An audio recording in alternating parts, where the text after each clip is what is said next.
நல்லா பார்த்துடுங்க, ஓகேவா? நல்லா பார்த்துடுங்க. சுகருக்கு மாத்திரை சாப்பிடக்கூடியவங்க, ப்ரெஷருக்கு மாத்திரை சாப்பிடக்கூடியவங்க மட்டும் இந்த வீடியோ கடைசி வரைக்கும் பார்த்துட்டு எனக்கு கால் பண்ணுங்க, ஓகேவா? இந்த உலகத்தில் சரியா சுகருக்கு ப்ரெஷருக்கும் மாத்திரை மட்டும் சாப்பிட்டதுனால யாருக்காச்சும் இருக்கா சொல்லுங்களா? இப்போ ஒரு பெரிய மூட நம்பிக்கை என்ன தெரியுமா?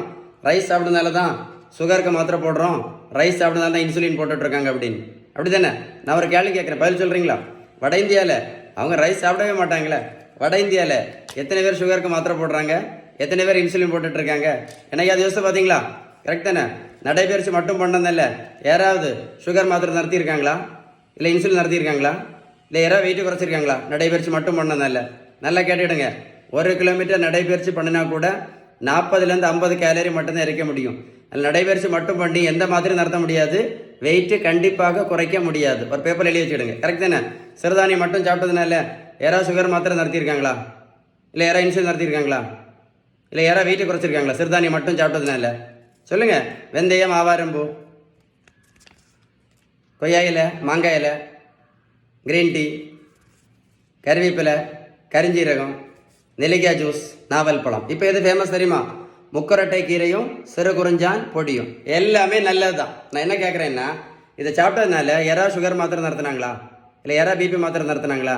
சுகருக்கு ஒரே ஒரு மாத்திரை போட்டுட்டு இருந்த சுகர் பேஷண்ட் இப்போ சுகருக்கு 3 மாத்திரை சாப்பிட்டுட்டு இருக்காங்க. சுகருக்கு மாத்திரை மட்டும் போட்டுட்டு இருந்த பேஷண்ட் இப்போ இன்சுலினும் போட்டுட்ருக்காங்க. வெந்தயம், கருவேப்பிலை, கரிஞ்சீரகம், மாங்காய் இலை, கொய்யா இலை, நாவல் பழம், சிறுதான் எல்லாம் சாப்பிட்டு நல்லா கேட்டுடுங்க. மருத்துவத்தோட ஸ்டாண்டர்ட் புத்தகம் ஹாரிசன். அந்த புத்தகம் என்ன சொல்லு தெரியுமா? Sugar, pressure, cholesterol, fatty liver, பித்தப்பைக்கல், தைராய்டு, பிசிஓடி, பிசிஓஎஸ், உடல் பருமன், இது எல்லாத்துக்குமே அவங்க சொல்லக்கூடிய first treatment, correct treatment, best treatment balance diet மட்டும்தான். ஏன் அப்படின்னா, நீங்கள் பேலன்ஸ்டு டயட்டு கரெக்டாக ஃபாலோ பண்ணால் மட்டும்தான் அந்த நோய் வந்ததற்கான அடிப்படை காரணம் இந்த இன்சுலின் ரெசிஸ்டன்ஸ் சரியாகும். புரிஞ்சிருக்கும்னு நினைக்கிறேன். ஸோ அடிப்படை காரணத்தை சரி பண்ணணும்னா என்ன பண்ணணும்? பேலன்ஸ் டயட்டு மட்டும்தான். உங்களுக்கு பேலன்ஸ் டயட் படி ஏதாவது சந்தேகம் இருந்தால் கண்டிப்பாக இந்த நம்பரில் கால் பண்ணி பேசுங்க.